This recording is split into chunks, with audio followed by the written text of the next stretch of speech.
Olá, é, vamos ver aí então a independência da América Espanhola.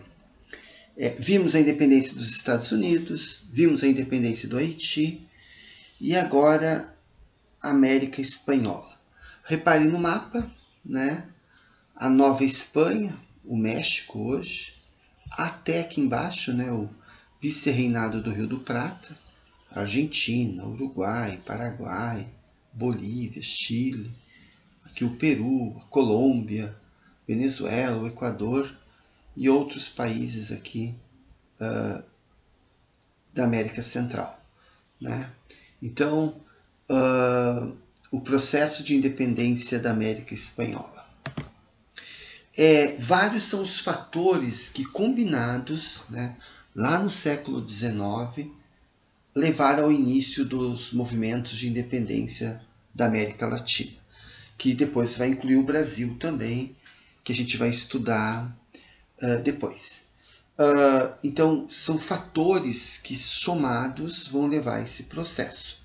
E o primeiro fator que nós vamos destacar é a crise, né, nas metrópoles espanhola, portuguesa. Então, essa crise aumentava a insatisfação nas colônias, então facilitando o início dos movimentos emancipacionistas, né? Então a Europa estava em transformação, né? Nós temos uma revolução industrial acontecendo, né? E o colonialismo ele começa a ser algo ultrapassado. Aqui uma curiosidade, né? Nós temos a famosa Copa Libertadores da América.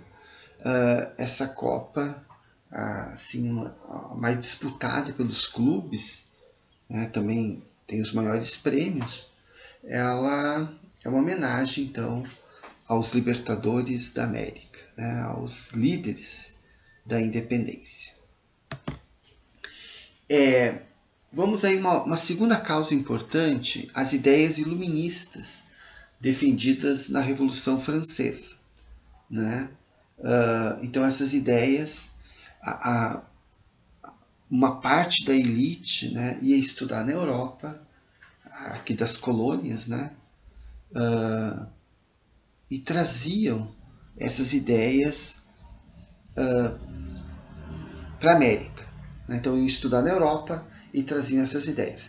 Então essas elites letradas tornaram-se a sustentação, né, as ideias, né, para o fim do pacto colonial e do monopólio, né? Então a ideia era liberdade, igualdade,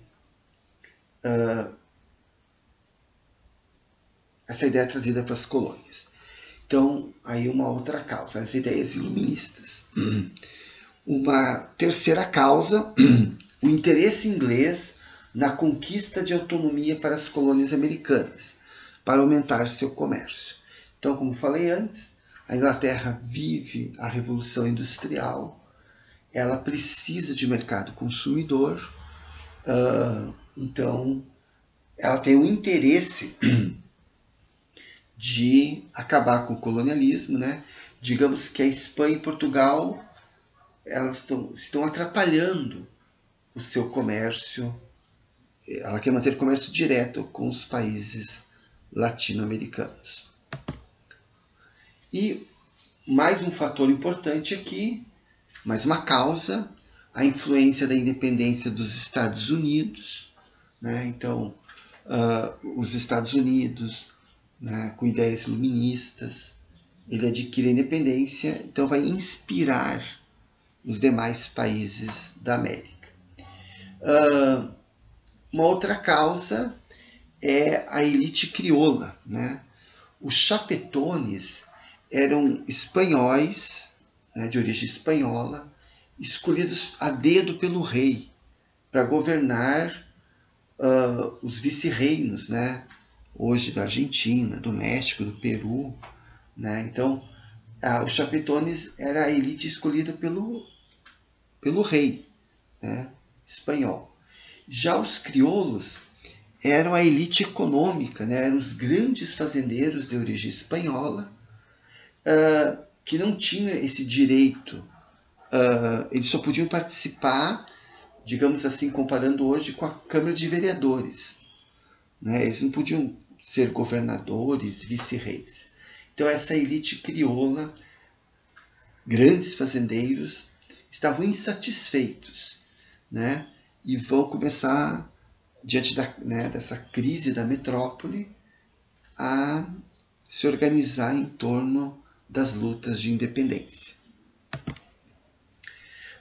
E para fechar essas causas, né, coroar elas, é a invasão de Napoleão sobre a Espanha, né?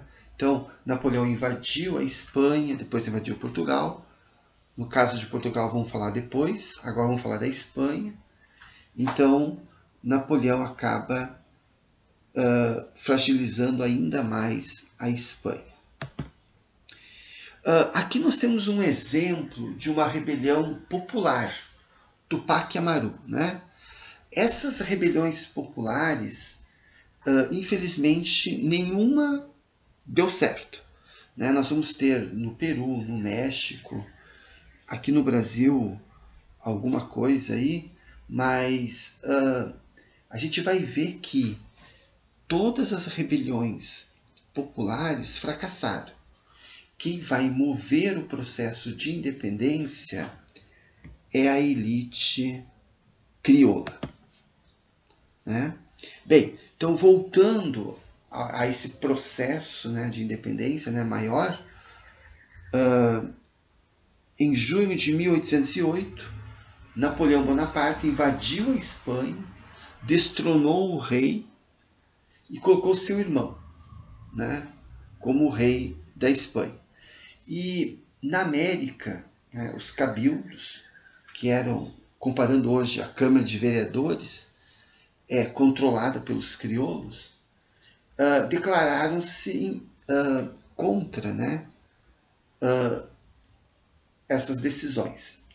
E aí então os cabildos, né, liderados pelos crioulos, passaram então a exigir maior autonomia. E olha só os ideais iluministas: liberdade comercial, igualdade com os espanhóis. E aí então nós temos toda uma elite crioula se rebelando, e a Espanha, né, depois da derrota de Napoleão, a Espanha volta a ficar independente. Ela tenta voltar no tempo, né? Ela quer manter suas colônias e pede ajuda para o Congresso de Viena, para a Santa Aliança, com o objetivo de retomar suas colônias. E aí, diante dessa situação, a elite crioula, né, os grandes fazendeiros de origem espanhola, aqui na América, optaram então pela ruptura, pela independência. E eles vão contar com o apoio da Inglaterra, né, interessada então nos mercados latino-americanos, interessada em vender os seus produtos industrializados.